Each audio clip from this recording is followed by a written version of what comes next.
what you'll do is open the plastic on the back, spin the wheel to a battery, and pop it out.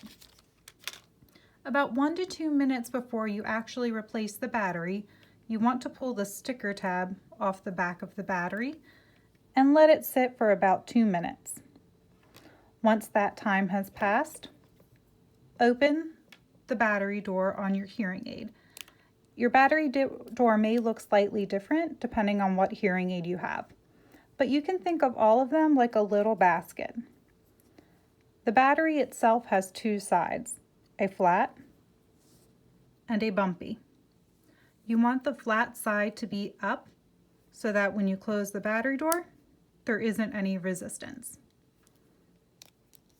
If you have it in the wrong way, it'll be very difficult to close.